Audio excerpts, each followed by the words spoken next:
Okay. I don't care what it look like, so I'm trying to tell you it's gonna be alright. Okay. I came out with some inspiration and some hope today. Okay. It's hard time. Okay. Let's go.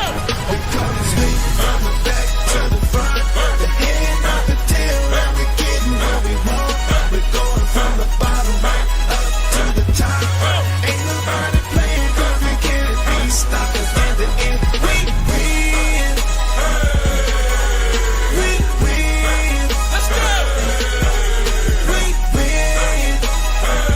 In the end, we win. Let's get it. Come on.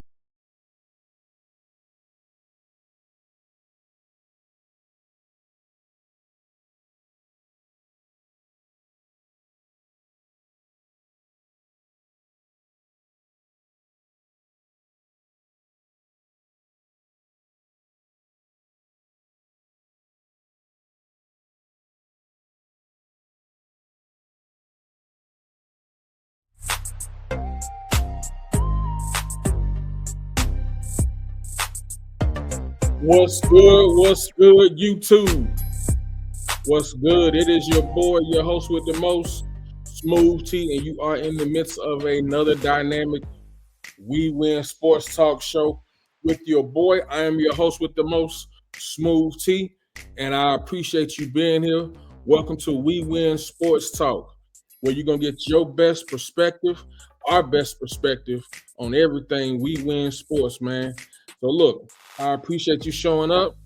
Definitely for the love that you're showing. You could have been anywhere else in the country, anywhere else in the world, but you chose to be here with your boy to hear what we got to say today. I say we because I do have a special guest, someone that's very familiar to the show, someone that is family.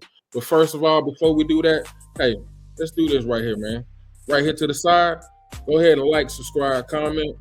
You know what I'm saying? Let's get these numbers up. Like, subscribe, comment, and share. Let everybody know what we got going on, man. So let's go. Let's get these numbers up so we can get this thing popping. We are your best sports talk show coming out, man. So let's get it. Best for 2025. Hey, also on social media, all platforms, at Smooth T, the number 4 real on all social media platforms. Again, that's at Smooth T, the number 4 real. So right now, man, I'm about to bring in my homie, my mellow, my ace, you know what I'm saying? My brother from another mother, but my brother on my Heavenly Father side. Yo, let's bring in my homie, my ace, Big LT, the guru. Let's bring him in. Big LT.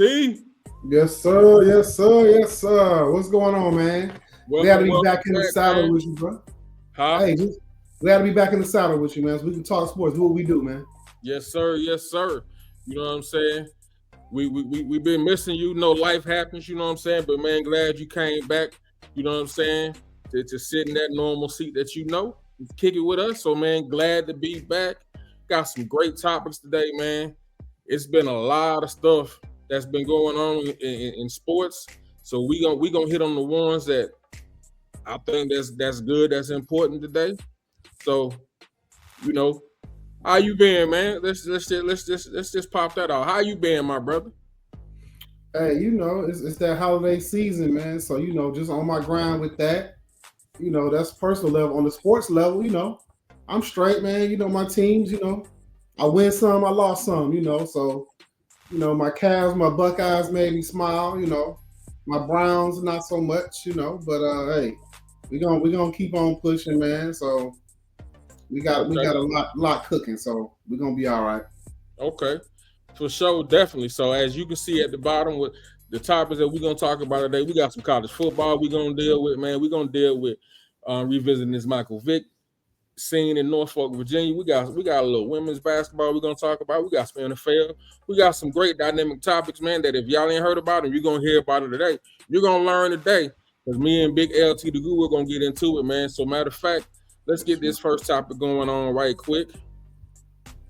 Let me pull this up on the screen. Oh yeah. Oh yeah, that's what we're going with first right here. We got this whole college football first round that just popped off. So you had some pretty good success this weekend with your teams, you know what I'm saying? But in this first round, you know what I'm saying, we had Clemson going up against Texas, Tennessee going against them Buckeyes, SMU going against Penn State, Indiana going against Notre Dame. I know the game that you thought was your most favorite game, the one that was most intriguing to you. So compared to, you know, with what's behind you, outside of that game, let me just ask you this right off the rip. What other game did you find that was intriguing besides, you know, where your heart is at? I feel like the word intriguing didn't really come to mind. What comes to mind is expectation. Okay. Pretty much every game, what we expected to happen pretty much happened. When you look at the numbers, this is what people were wanting. They wanted a 12-team playoff, and I think we're all excited about it. Okay. But I think people finally see that, at least for this year, that the talent gap is very big between these upper echelon top 5 teams and those double-digit teams. You basically got a blowout in every first round game. I think the game on paper, the Texas Clemson game, was the closest, but it wasn't as close as it looked. Right. SMU, you know, bless their heart, you know, they showed up. Well, actually, they didn't show up, and they got blew out by a Big Ten team. And then Notre Dame showed that they're better coach. They got more talent. Indiana was who we thought they were. A lot of people were saying that their schedule wasn't really a schedule of a top 10 team, and it showed as they got blasted by Notre Dame. And then, of course, my beloved Buckeyes manhandled SEC team, a 2-loss, 10-win SEC team, manhandled them. And so the teams with the talent did what they were supposed to do. So let's just drop some numbers, because you talking about that Indiana, Notre Dame. You know what I'm saying? Notre Dame got that 27-17. I don't blame Indiana for being in there because of the turnaround season that they had. So a lot of people was like, how they get in, and say Alabama didn't get in. I think their record showed that they could get in. Now, whether or not you execute and do what you're supposed to do is a whole different story, because now, like you said, you see the level of play that, say, Notre Dame put out compared to what Indiana put out. So I give Indiana big kudos for showing up and having it. They had a great year. Like I said, they beat my Wolverines. You know that. They got manhandled by your Buckeyes, but they still had a great season. So I give them props for that. But Notre Dame kind of showed them we some big boys, and we used to this thing. And the thing with Notre Dame, because I know you saw it, we'll probably talk about it, but Georgia's going to have a new quarterback in the saddle for that game. So now all of a sudden, Notre Dame has a pretty not I won't say easy, but they have an easier shot to get to the national championship game. If they can beat Georgia with a new quarterback, and then you got Boise State and Penn State, who I feel like on a talent level, they're right there with Penn State, if not better. You know, so Notre Dame to me is kind of like my pick right now to make it as one of the championship finals teams. Okay, so just the last point on that Notre Dame is just to show love to somebody that highlighted that game was Jeremiah Love, which was a running back. He had over 100 yards rushing, 108 yards to be exact, with 1 touchdown. So they definitely showed dominance in the run game and really limited what Indiana could do in their run game, and just kind of, like you said, manhandle them to just show them what it was. And since you brought it up, then, you know, that SMU Penn State. What I told people a couple of weeks ago was, not even a couple of weeks, last week, when I had Philip Dukes on the show, we were talking. And then I had my other guy John Love, John on the show, was that what I was curious about was this SMU. Now, mind you, SMU got a history of football back in the day with Eric Dickinson when they was the Pony Express. You know what I'm saying? They was the first one to get that big hatchet. You know what I'm saying? That death penalty, but they rebounded back, and them coming from the conference they were in, moving into the ACC, and being as dominant as they were. 11-2 was their record, but then, like you said, bigger team, bigger conference in Penn State. But what I was curious about was, what is SMU going to do when they walk into that whiteout in College Station? And I didn't know they was going to do it, but I was like, man, if this is the perfect time to do a whiteout, this was the perfect time to do it. And when I say they did it, and they walked up into that thing, and all that white is around you, and everybody hollering, "We are Penn State." Yeah. Penn State took that 38-10, and I mean, really showed that they were a dominant team. So, yeah, even going into that next round against Boise State, that's gonna be a good game. That I think it's not gonna be a. I appreciate the running back position more than anybody, but it's not going to be that game where I don't think you're going to see Ashton Jensen running away with it like he did against other teams. Your thoughts? I totally agree. In my opinion, these next 4 games, I feel like 2 of them are going to be blowouts, 2 of them are going to be close. And I believe the Boise State-Penn State game, I think what you're going to see is the talented Penn State is going to show that it's above and beyond what they have at Boise State. They're going to stack the box. They're going to force the quarterback at Boise State, who I don't even know his name.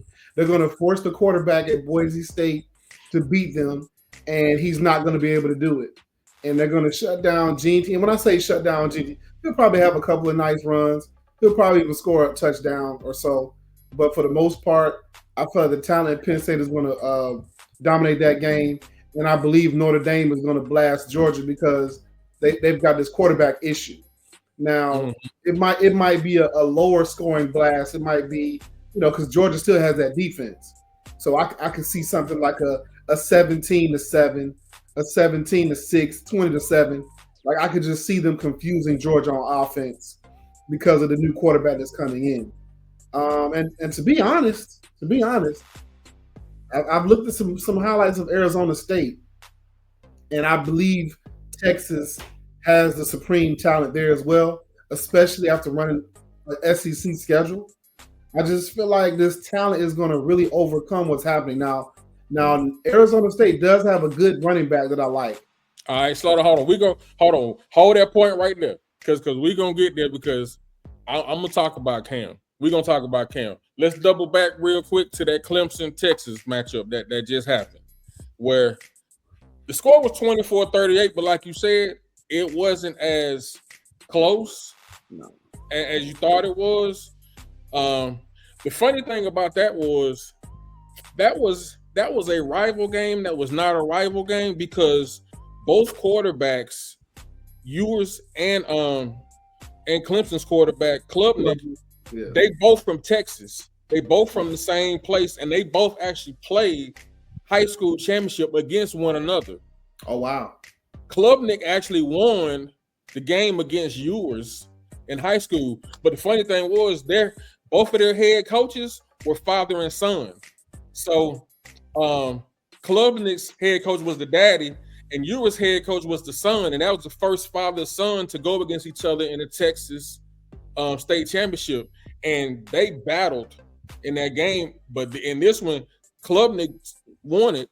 And one of the defensive players that was on his high school team actually went to Clemson with Ewers, so they had a little reunion back in Texas, because they're all from Texas. They're all from that area where the University of Texas was. And Texas had dominance in the run game with 146 yards by Jaden Blue. Then they had 110 yards by Contravion Wisner, excuse me. So they dominated on the ground, and just showed that at that moment that they were a more dominant team, which now Arizona State, that's gonna be interesting because now you went from ACC to Big 12 to ACC to SEC to now SEC to Big 12. So that's gonna be curious to see how that plays out. So, but before we get on that one, I'm gonna go and let you pump your chest right here. You know what I'm saying? I'm gonna go and let you talk your stuff because your Buckeyes, big 10 school, you know what I'm saying? Big up Big 10, took on that SEC quote unquote juggernaut or one of the juggernauts in Tennessee, and just man, 42-17. And Tennessee had to walk up into the horseshoe. And I'm gonna let you go and pump your chest right quick, L. Yeah, man, I appreciate it, man. So basically, we did what we should have done in the game against your boys. We opened the offense up. Like, we clearly have a strength. I can't name a school better than us at the receiver position. We opened the playbook up. And we did what we knew we were capable of doing. And there's really there's no team that has enough DB depth that can hang with. We got 3 or 4 potential first-round draft picks in our receiver room alone. And that's counting possibly our tight ends as well. Like, the talent that we have at tight end and receiver, most teams are not going to keep up with it. And so what you saw was a more aggressive play calling, and what Jeremiah Smith did as a freshman, he did that against a second team DB in the SEC. He made that second team DB look like he was a walk-on, a no-star, And so we stepped up the aggressive play calling, and we did what all the Buckeye fans were calling for us to do in that Michigan game. And that was to light the scoreboard up and put some crooked numbers up. And that's what they did. And hopefully they'll continue to at least. Now, Oregon's going to be a little tougher because they have a pass rush. They have a guy that didn't play in the first game that's going to be back this time around. They have a pass rush. And, of course, our O-line is banged up. But as Ryan Day made the adjustments in the Tennessee game, we didn't give up a sack. Our quarterback stayed clean the entire game. So they got to continue making those adjustments and be aggressive and do what we are capable of doing. But yeah, go Buck. OHIO. So, you know what I'm saying? I'm gonna let you pump that, you know what I'm saying? Because y'all still there. And for the record, I told people that, y'all with that $20 million roster, you know what I'm saying? I felt like y'all was gonna win the championship, or y'all would at least be there at the end because what y'all have. Now, you talked about Jeremiah Smith. I mean, all he did was have 2 touchdowns for 103 yards receiving as a freshman. Will Howard definitely played a different game against Tennessee than he did against the Wolverines, because he had 311 yards passing, 2 touchdowns. Henderson had 80 yards rushing. So even Howard had 37 yards rushing, and Judkins had 34 yards rushing. So y'all were way more dominant and held Tennessee. They quarterback, that freshman only had 104 yards passing. Now Tennessee did have some issues with their number 1 running back Sampson going down, and even with my man Squirrel White, he got injured. But that's part of the game. You can only play what's in front of you. So y'all definitely rebound and show that, okay, we here. And the good thing was y'all able to move past what happened in the horseshoe a few weeks back and rebounded big time to now rematch. Right. So The last time y'all played this game, dog, I say, hey man, y'all got one job, and that is to show them Ducks, who was the first time Big Teners, what Big Ten football was about. So I need to know right here in front of everybody, in front of the whole world on We Win Sports Talk Show, Big LT the Guru, is your team gonna handle business this time, bro? Without a doubt. Without a doubt. And before I make the comment I want to make is, if you look at those rankings of all those teams in the second round right now, all of a sudden that number 8 next to Ohio State don't even look right, do it? No, that should actually be number 2. When you look at all those teams and you look at the fact that we're the lowest ranked team left, it almost just seems preposterous. Right. But yeah, in terms of the game, I do predict a win, and I'm not even being a homer. I feel like if they continue to play call aggressively like they do, I feel like we learned from what happened in the first game. We were right there with them. Yeah. 32-31. I believe that the defense is playing like out of their mind right now. Ever since that loss to Oregon, they've been playing out of their mind. And that includes the Michigan game, where, I get it. We weren't playing the top-notch team at your school. But like you said, you can only play and compete against who's in front of you. But since that loss to Oregon, they're the number one defense in terms of giving up yards. They're the number one defense in terms of giving up points. And they're the number one defense in terms of yards per carry. And I believe they're the number one defense in terms of just yards in general per play. Mm-hmm. So if we play like that and we open the playbook, I feel like it's going to be we're going to get the win. It's going to be the best game of those 4, but I feel like we're going to get the win. So even just to kind of recap that first Oregon Buckeye game, and just to get the benefit of the doubt, that was a 32-31 game. And literally, your offense showed up because Will Howard threw for 326 yards passing. Henderson had 87 yards rushing. You had Smith and Njigba. Smith had 100 yards, touchdown. Njigba had 93 yards. So your offense showed up. It was just your defense that didn't show up against Oregon that allowed them to have 340 yards passing, 115 yards rushing. So one thing that y'all definitely needed was for your defense to show up, which with everything that's been happening with y'all and the expectations, I do hope to see y'all perform better. And that last game was a close game. So it was, like I say, 32-31. It wasn't like it was a blowout and Oregon just came in there and just dominated y'all in the horseshoe. And the other thing too, and that's why I stressed our defense, because that's why I need to show up in this game. But take away the fact the game is in a neutral site this time, so that kind of eliminates the 12th man.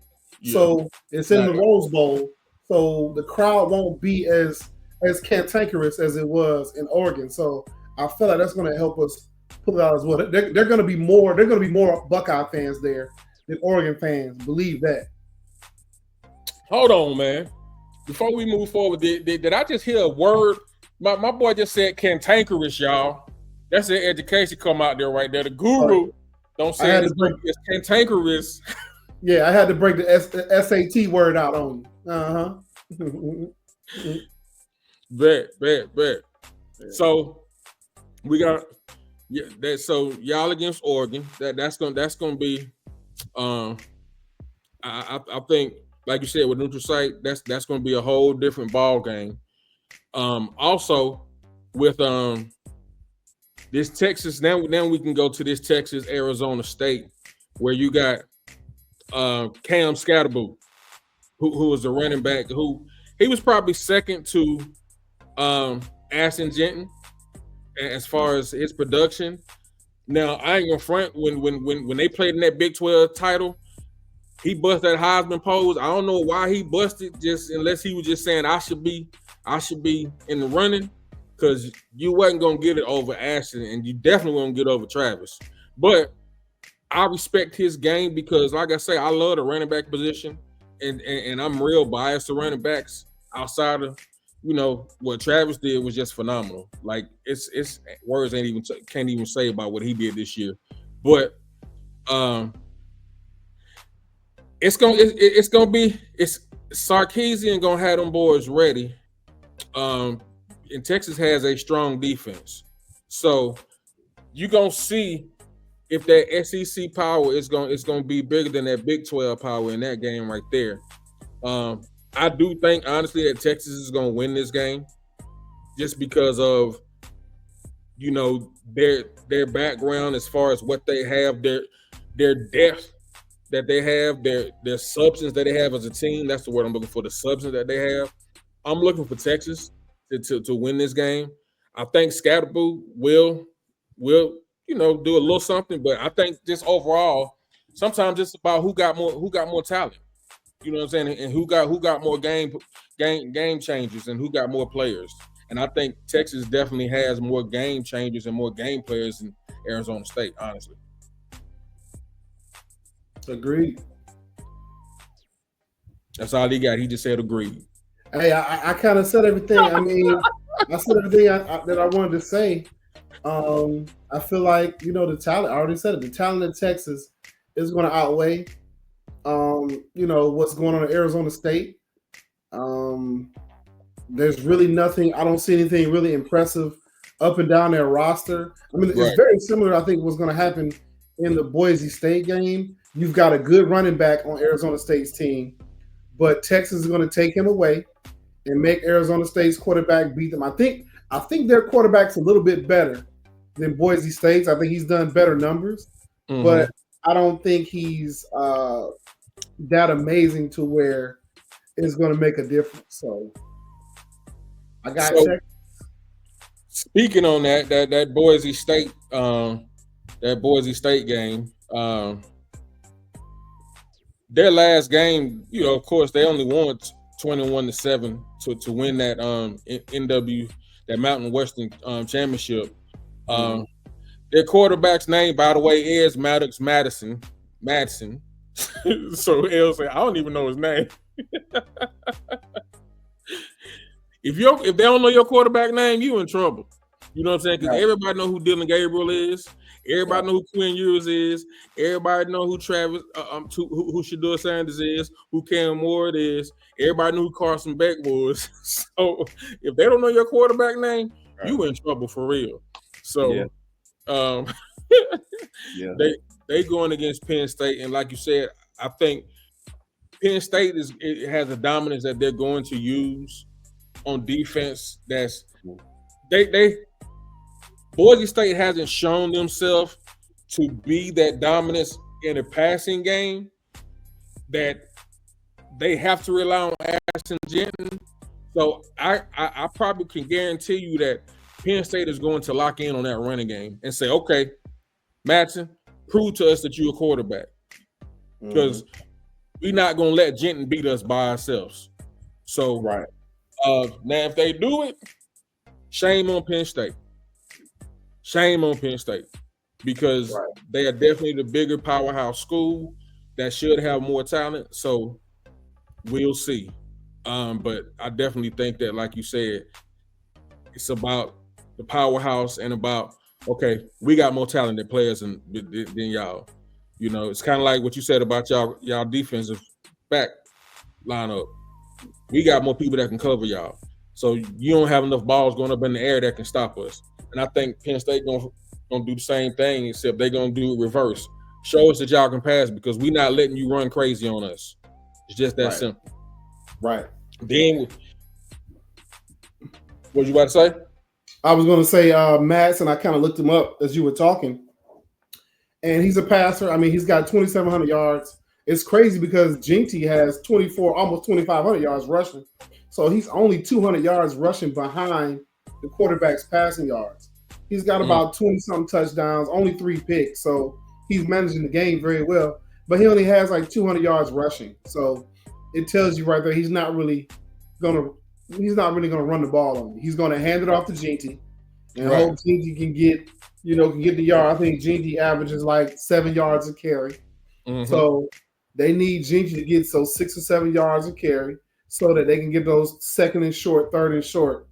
And then Madsen might be able to operate in that. But if Madsen has to make a play against Abdul Carter coming off the edge for Penn State, I think it's going to be a problem. And Penn State has Drew Aller is their quarterback, and he's one of the top 5 quarterbacks or top 10. They say he could get drafted high if he came out. And then they have a dual-headed running back system. So I feel like they're going to be too much for Boise State to handle. So, like I said, give me Texas, Ohio State, Penn State, and Notre Dame next week. So, speaking on that, so Carson Beck is having season-ending surgery on his shoulder. So he's definitely. I'm trying to figure out. He might have to return back next year to try to play again because his draft stock went from up here, like he was neck and neck with say Shador in the beginning of the season. And we play college football on the game. I always tell everybody I play the game. So, and if you remember on the game, they had Shador and Carson, and now Carson went down about 6 slots, and now it's Shador and Cam Ward. So his draft stock has went down from first round to probably they were saying like third round. He's a turnover monster, and Atlanta Falcons fans and they don't like that. You can't be a turnover monster in the NFL. You can't throwing picks and getting strip sacked, and that's been like his MO this year. UGA. He's got double-digit picks, and I think he's got about a handful of strip sacks. So UGA fans ain't a Falcon. Well, I'm just saying, like the Falcons they replaced Kirk. I know we're gonna talk about that a little later, but you can't. I was making a reference. You can't go to the NFL and turn the rock over. Right. Lose your job real quick. Right. So then Georgia bringing in Gunnar Stockman, who's a young guy, and he played very well to help them win that SEC championship. But he took a lick, boy, that was like woo woo. So like you said, Notre Dame definitely does have the advantage because they have the fresher team, they have the hotter team, and now with Georgia trying to figure out what they're gonna do with this quarterback situation, that's big. That's big time for them. So I think I'm with you. It's actually I said shoulder, but it's actually elbow surgery that Carson's having. Yeah, and so I'm definitely with you. It said he has the right elbow to repair the UCL injury. So yeah, that's gonna take a minute to rehab that back through. So Georgia has Gunnar Stockman coming in. Yeah, I'm gonna ride with them Irish on that one also, man. Yeah. So I think the only thing that might help Georgia a little bit is they said I read Notre Dame's top sack person. He got injured in the game. He won't be playing in the game. So just a little note to keep in mind there. But I think Notre Dame is going to give this Stockman kid a problem. Right. Okay. So we're gonna have to bounce back on that one and see what happens. So you got Texas. I know you're going Buckeyes. I'm gonna go Buckeyes with you. I'm going Penn State, and we both going Notre Dame for that semifinals. So we gonna see how that comes about because this thing is getting hotter, and for the first college playoff. So I like what we've been saying. A lot of people was having flack because they felt like Alabama didn't make it, Syracuse didn't make it, and because Indiana was getting blown out, SMU was getting blown out. But here's my take on that, and then before we wrap this up, I felt like this. Alabama knew they had to beat Oklahoma. Miami had to beat Syracuse. You had one job, one game. Win and you in. So you can't be mad at them for putting Indiana in there because they was 11-2. You can't be mad with them putting SMU in there because they was in their ACC championship. Clemson got in off the fact that Syracuse lost. Hold on, I'm tripping. Miami lost to Syracuse, so that's how Clemson got in. So you can't be mad at them for putting Indiana and SMU in because their record showing that they should be there. and all the Alabama fans and South Carolina fans and Miami fans is mad, you got to win your games. It's just like with Colorado. Colorado would have been in the Big 12 championship, but they knew they had to win to get in because they control their own destiny. And if you don't take advantage of that, then that's your team's fault. So you can't be mad, because I feel like the committee still got it right. They put the teams in with the best records. You know what I'm saying? You can't be mad at who they had to play against. Now, what you do see is, okay, in the next couple of years, will they go to adding 2 more teams to take it from 12 to say 14 or 16? You know, that's to be seen. But I'm not mad at what transpired this year for the college playoff, as far as who's there. Okay, I mean, yeah, it's interesting. Like, I agree with you, man, and it's interesting. Like, if all of our picks come down the way we just predicted it, that means the 1, 2, 3, and 4 will all be out, and you'll have 5, 6, 7, 8 left in terms of the rankings. Mm-hmm. So I feel like that's going to be interesting as well. But I just feel like, looking at it, those are the best 4 teams left in Texas, Ohio State, Penn State, and Notre Dame. So it's going to be interesting to see, man. It's going to be fun. I mean, it's definitely created an excitement. You know, people finally got to see extra teams in, because, you know, when it was only 4 teams, people were like, oh, such and such should have got in. They should have got in. Well, now you got 8 extra teams that got in, and we're seeing that the talent gap definitely matters. Mm-hmm. And so I think what other schools seeing is definitely going to ramp up this transfer portal and these NIL deals. You keep saying, you know, teams with these $20 million payrolls and stuff like that. It's like people with, like I've been telling people about Ohio State. Yeah, they kicked out a lot of NIL money, but most of the players that came back on their own will were coming back anyway. Mm-hmm. I look at Caleb Downs maybe as the one big transfer that we got. We got Justin Saying, but he didn't really play this year from Alabama. So it's like, really, Caleb Downs is the only guy. And I'm sorry, Judkins, the running back from Ole Miss. But we had pretty much a stacked team of guys that wanted to come back to have a chance to beat you guys and to go for the national championship. So, right. I mean, that's what I've been telling people. But hey, it is what it is. If you're not a fan, people gonna hate and have their critics. But we're gonna have to let them know. We're gonna have to show them. Right. Yeah. Okay, so that's our college football wrap up for right now. Let's move on to the next topic right here. I think it's something that we both can appreciate. That right there. Both of us being people that were products of HBCUs. Also, my love and infatuation for Atlanta Falcon players, just people I've already told them, my 2 favorite players in football history was Michael Vick on offense, Deion Sanders on defense, and Randall Cunningham was right there with Michael Vick.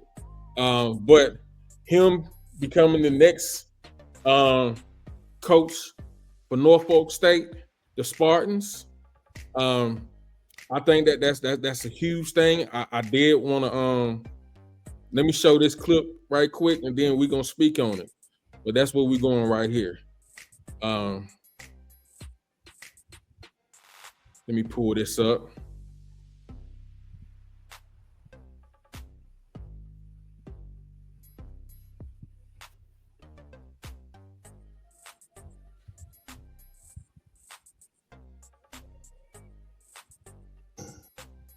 And I can assure you of that. I give it 110% effort. If anybody ever feel like I'm slacking and not doing my job, don't hesitate to say it. Because as long as I got this whistle, they gonna know when they doing right and wrong. And if I ever hear a whistle behind me and y'all like, damn, Mike, you ain't getting it done. The man of the hour today on the campus of Norfolk State, Michael Vick, letting Spartan Nation know to hold him accountable in the pursuit of excellence.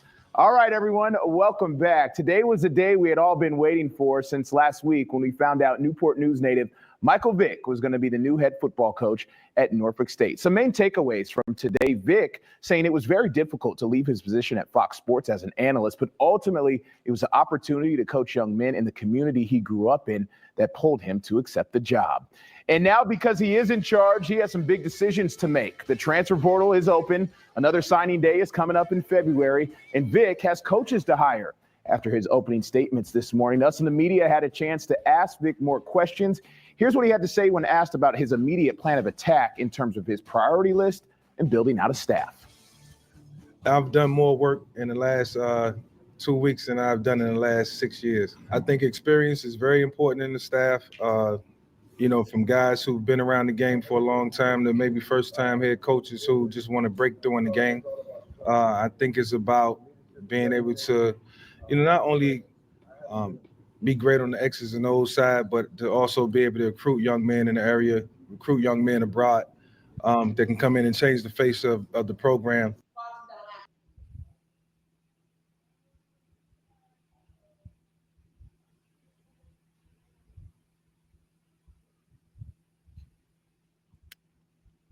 All right, we're gonna stop it right there for a second. Let's hop into that right quick, L.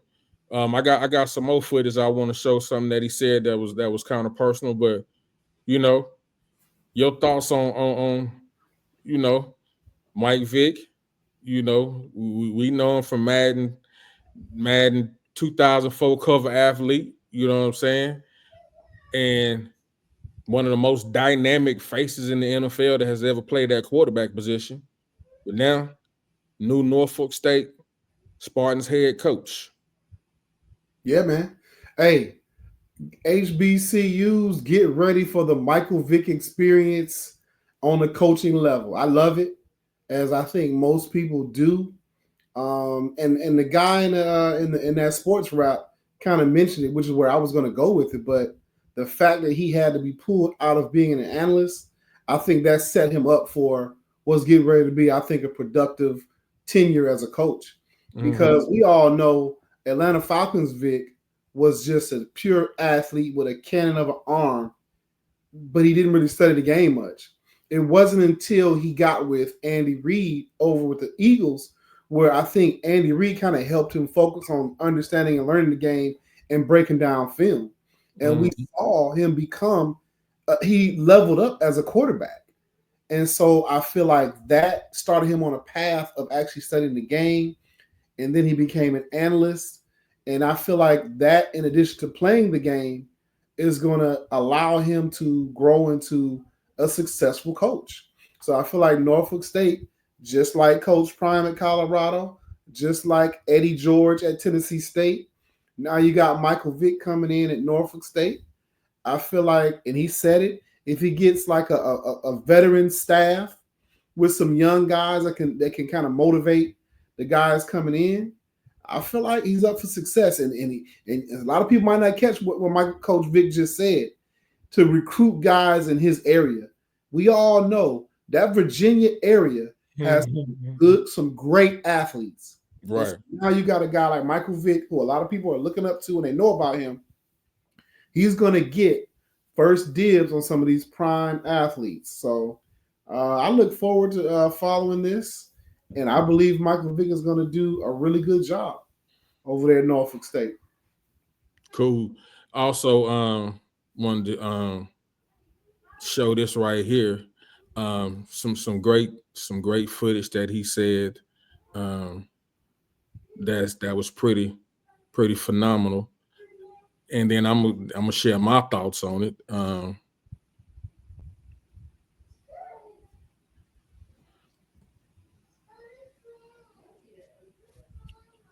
Coach Vick, Mark Davis from WTKR Channel 3 here in Norfolk. Thanks so much and welcome. You've done so much in football. Coaching may be the thing you have the least experience in. Who are a couple guys that you will lean on and you will seek counsel from as you go through this new journey for you?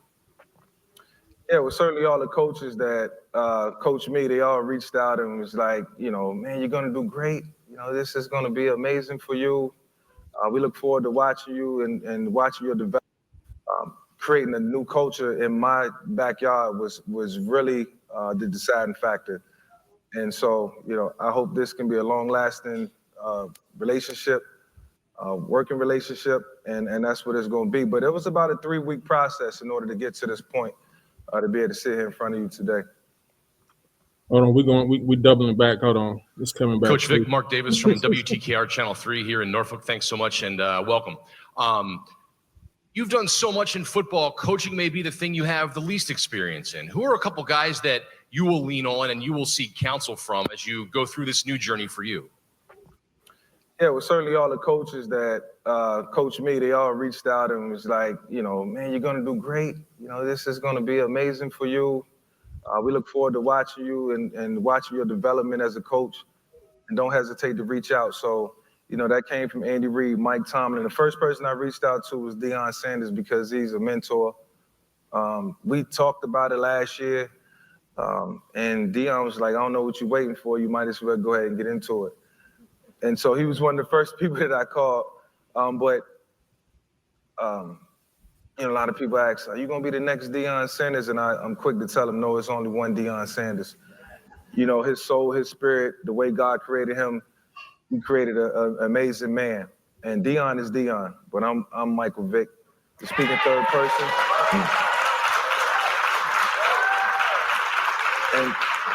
And so those guys will always be there to bounce ideas off of. Tommy Raymond, who's been around for a long time, know the area. He assisted me with a lot of invaluable information at the right times. And so, and then a lot of coaches across the league, college football, who I have a great admiration for, Jim Moore.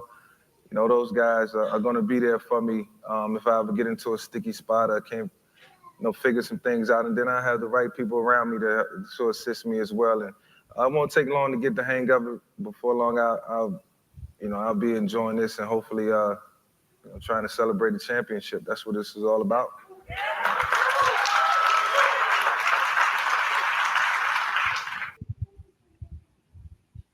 So yeah, definitely speaking on the fact that Coach Prime was one of his mentors, was some people that reached out to him. Mike Tomlin, who actually went to the same high school as him, he did some work with Andy Reid, where he was assisting Andy Reid. So I'm really excited about what is going to happen with Vic, being someone that has seen him grow and elevate in his career, man. Definitely can appreciate the fact of what's going on. And I know, just like with what you said, Norfolk State is getting ready to change. And even Allen Iverson had a little thought on it also. So check this out. He been through the ups and the downs in life. Who not gonna listen to Mike Vick? Who not gonna tell you what's right and what's wrong, other than Mike Vick? It's no coach, nothing. Mike Vick been through everything, been through ups and downs. He been through everything in life. You know what I mean? Like, it's a story, man. It's a great story, man. It's a beautiful thing. What he has to offer to not just kids. Everybody get caught up on just kids. To everybody, it's not just kids. He got a great story. You know what I mean? And redemption and that he can help people, man, just by his voice and his story and what he been through in life. He been through. So that's AI. You know what I'm saying? AI called him the little homie because he was a couple of few, just about 4 years ahead of Mike Vick. But all of them from that area, you had AI, Bruce Smith, Allen Iverson there, his whole family, his brother Marcus Vick was there. So definitely, man, I really think it's going to be big. And it's funny because the blueprint, you see it with Prime when he was at Jackson State. You see it, like you said, with Eddie George. Now you see it with Michael Vick.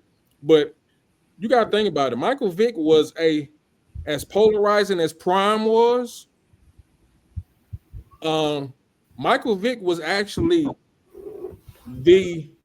one time the face of the league as a quarterback. So his presence going into any household, he can talk to anybody. So that's going to be huge for that area. And like you said, they got talent in Virginia. They're coming out of them areas of Virginia. So he definitely going to be able to shift, things for Virginia to show that, okay, look, this is what we got. Come do it. And I definitely believe that, just like with Coach Prime, don't be surprised if you mess around and see an ESPN game, they come into a Norfolk State game because of who Michael Vick is. So I definitely think that's a possibility, and that's something that's big for Norfolk State, man. They have a saying now that I'm adapting. You know what I'm saying? Behold, the green and the gold. You know what I'm saying? So hey, I'm definitely adding Norfolk State to my love list. You know what I'm saying?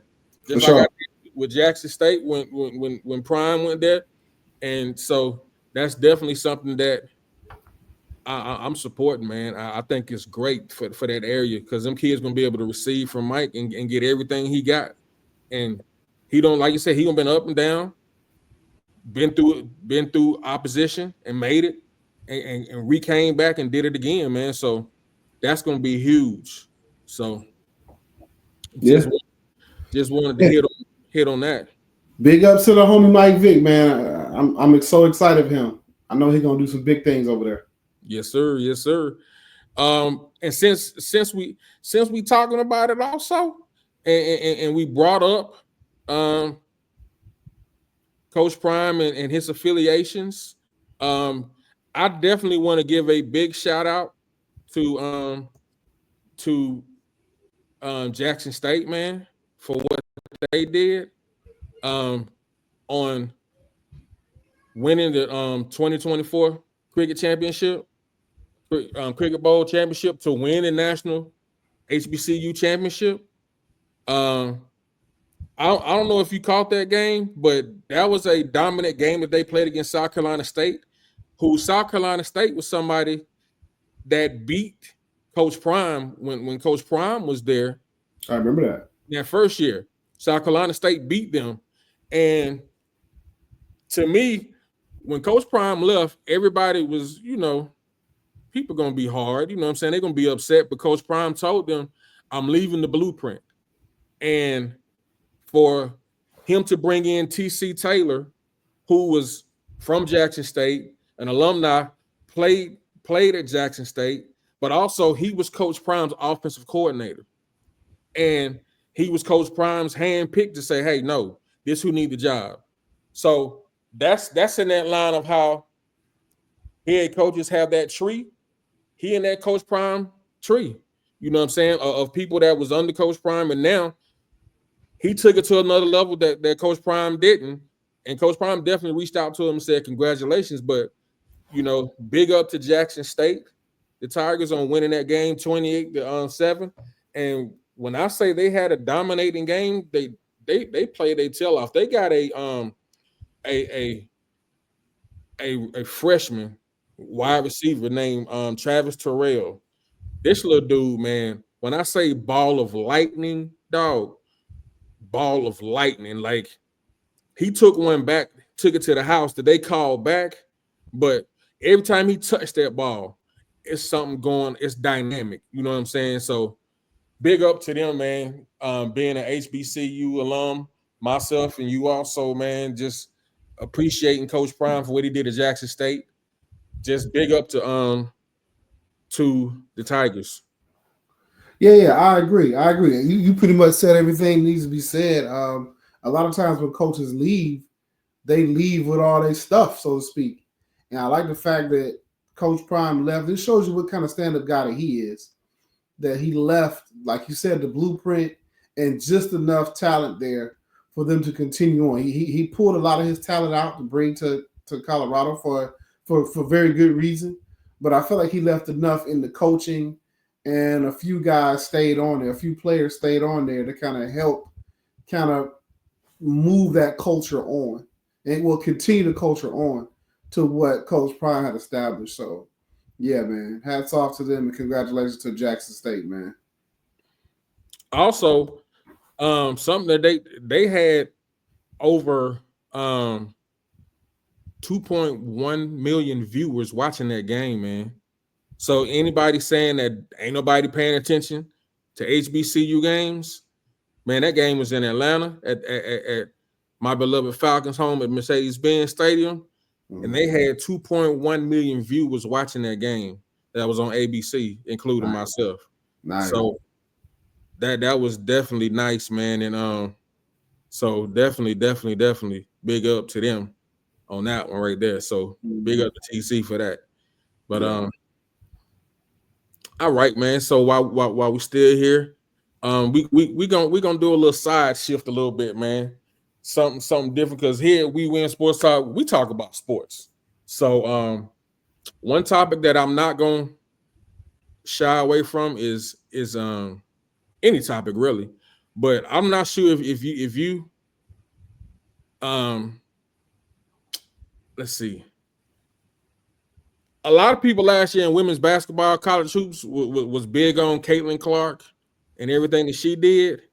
But there was a game the same day of the college playoffs with USC and UConn between star players Juju Watkins and Paige Beckers. And man, when I say this was a duel, my brother, this thing went off. And when I say Juju is the truth, man, like she box office. You think Caitlin Clark was box office? Juju, as you can see in these highlights, man, she box office, man. So they're gonna have to give her the same attention that they gave Caitlin Clark, because she played inside, outside, and she played defense. And this game came down to the wire, and USC kind of let them back in, but Juju do everything. Like, there she go, making great passes. And I mean, she loved the ball. Stayed home from California, stayed home at USC, and made a big presence in her freshman year.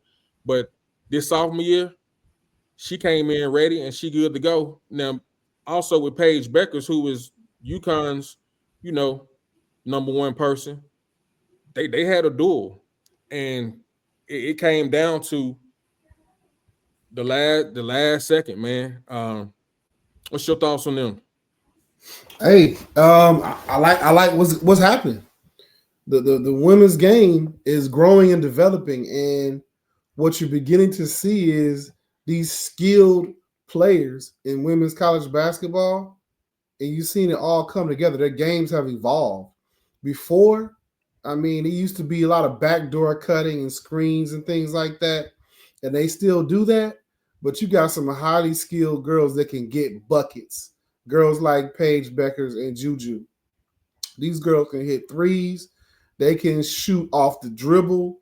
They can get a screen set for them. They could go to a spot and shoot it. They can drive to the hole. They got teardrop. These girls have well-developed games. And like you said, what you're beginning to see here is just a metamorphosis, so to speak, of the female game. And I like it because they play the game, execute plays the way they should be done. Right. But at the same time, they're beginning to have a little bit of excitement. Whereas the NBA is getting criticism for just having too many three-pointer shot. Mm-hmm. A lot of criticism for that. And so it's kind of refreshing to see the female game becoming the game that we all fell in love with. Right. The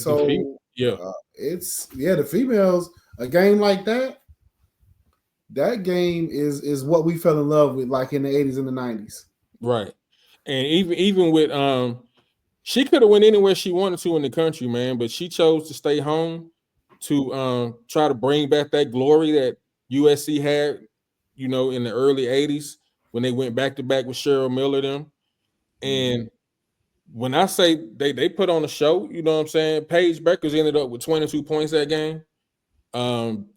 as you see, Juju blocks. Not only did she block Paige, but then went down, boom, right there and one. You know what I'm saying? So she's making herself present on both sides of the ball. Block right there, takes it down, whoop, between the legs, up, under, give me that, bam. You know what I'm saying? So she definitely. I've seen her behind the scenes. I'm actually watching a documentary that they have on her called "On the Rise," Juju Watkins docuseries that NBC Sports did. And because I like to see, I've always said this, I like to see what you do behind the scenes. It's one thing for people to see how great you are, but I like to see what you do behind the scenes. And Juju is a baller. You know what I'm saying? Like I said, in that game, Paige had 22 points, three rebounds, 2 assists, 1 steal. Whereas Juju, she finished that game with 25 points, 6 rebounds, 5 assists, 1 steal, and 3 blocks. Again, her being present on the defensive side, man.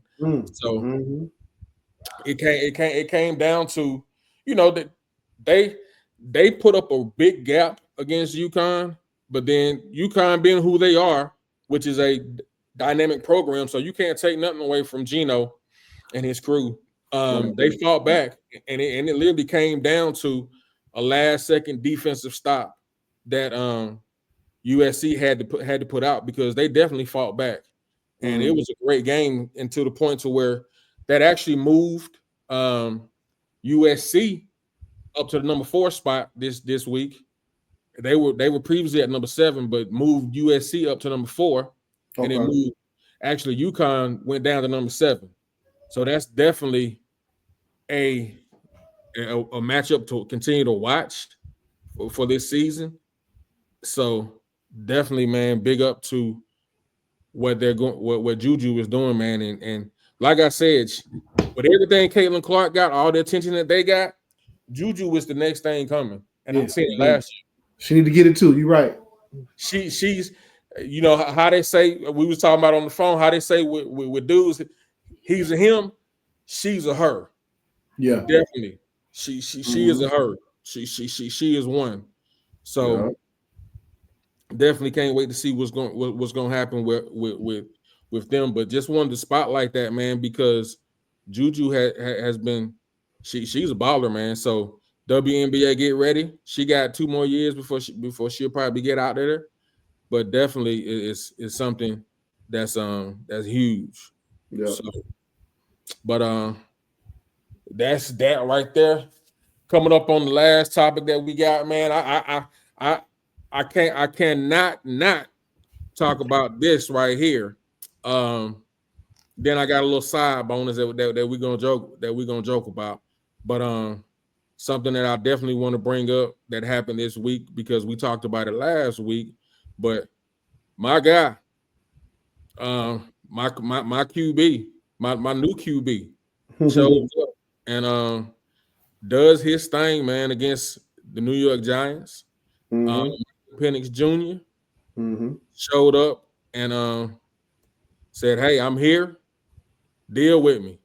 Yep. You know, I definitely wish that, you know, I kind of wish that they would have did it against the Raiders, but they did it against the Giants, and I think they were trying to let Kirk just, okay, let us let you see one more time, you know. But I felt like if they would have done it against the Raiders, it would have been good, because you know that's a team that's not the best team right now, and they was trying to buy for that high draft pick also. So even though we won that game against the Raiders, I felt like Michael Penix would have came in, got his feet wet even more, and performed just as he did against this game, because in this game, he had 202 yards passing, 18 for 27. The interception that he had was not his fault. That was strictly on DB and wide receiver. Kyle Pitts caught the ball and turned too fast, but then he allowed the DB to put his hand through there. And so I think and stuff like that the quarterback shouldn't get penalized for that. Like, it should be like an asterisk with the interception. Like, if he throw an interception, just that's his interception. But when you got something that happens with a wide receiver who tipping the ball up and doing something else, that shouldn't be on the quarterback. So we in Atlanta, we ain't even charging that to Michael Penix. It's on his stats, but we ain't charging him for that. You know what I'm saying? And he played well. Bijan Robinson had a great game, 94 yards rushing with 2 touchdowns. Darnell Mooney had 92 yards receiving. Drake London had 59 yards receiving. Drake London was on one, man. Like, he was playing aggressive that game. Like, nah, man, y'all need to remember who I am. So that was a great start. And one thing that I seen with Michael Penix was the way he moves.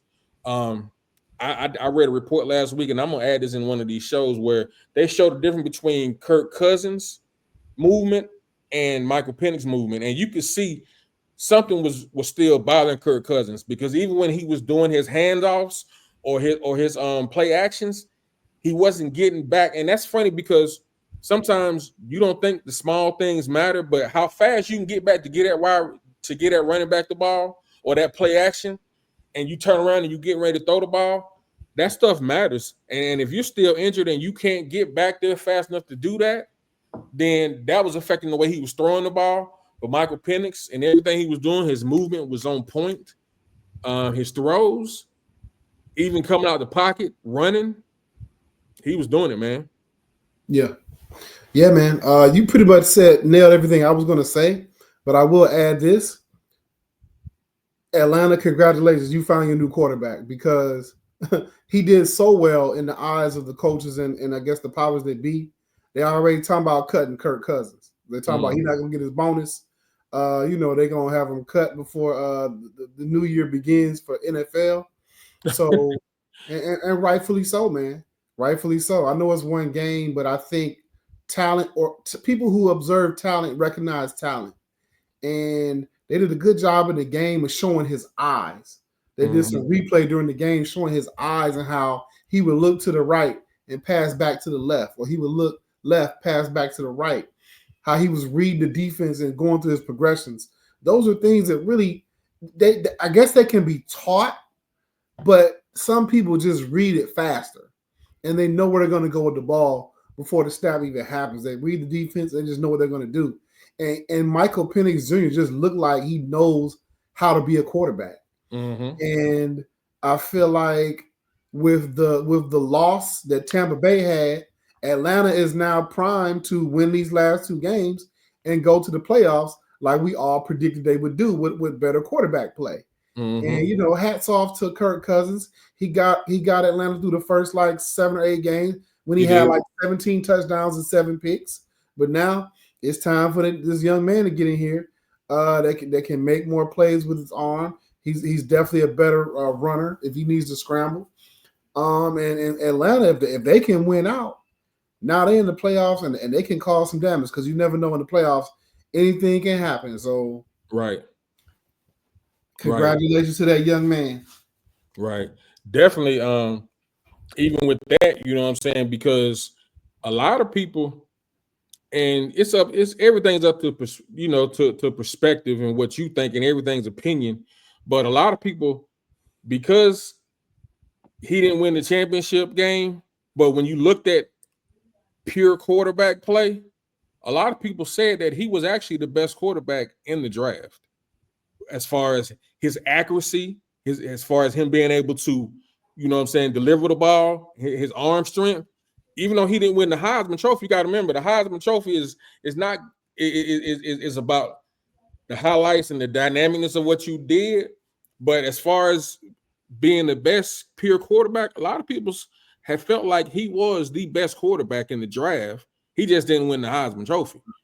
A lot of people said his numbers. They said the numbers that he put up and what he meant to his team. He easily could have been in that Heisman conversation. And so we're going to get a chance to see it, the rest of this season. I just hope he stays healthy and it allows us to finish the season with him and then to see what he can do next year, man. And me, I'm a Browns fan. And so there's already been talk that they might swap Kirk Cousins and Deshaun Watson out because Watson, the rumor was he really wanted to come to Atlanta in the first place. Right. And he used to be a ball boy for the Atlanta Falcons. So, and Kirk Cousins performed well under Kevin Stefanski, the Browns coach, as the offensive coordinator. So they almost feel like if they swap those two out, because their contracts are both a mess. And they were basically saying Cleveland might have to sweeten the pot with maybe like a draft pick and maybe send them a little like $20 million in cash. But I would do it. I would do it I think it'll be a win-win for both teams, because if Cousins comes back, he knows his offense. He had his best years in his offense. He could be the starter, or he could be the veteran to like keep everything warm until a young player that's drafted can do the thing, because our starting quarterback's not on our team. Jameis Winston is a backup. I think his time is come and gone. I like the kid. I like Jameis, but he turns the ball over too much. And DTR, Dorian Thompson Robinson, he's not the guy either, and he's shown that whenever he plays. So they're going to have to draft somebody or get Kirk Cousins in here and keep our third string quarterback and let them kind of keep the seat warm until we can get the lottery and try to get our Arch Manning when he comes out next year or the year after next, man. So our owner, he loves Tennessee, and I know he's chomping at the bit to be able to draft Arch Manning. So we'll see what happens, man. We might have to bide our time for the next year or two, and then try to get Arch Manning in a couple of years whenever he decides to come out. But hats off to PENIX, though. Okay, definitely. So kind of just double backing real quick, because something happened in that game that I can't just let go, and that this moment got to be seen. And that was this play right here where Jesse Bates caught this pick six. Oh, yeah. Took it to the house. But then when I seen it, I say, I say, he better not do it. He getting ready to do it. And he did it.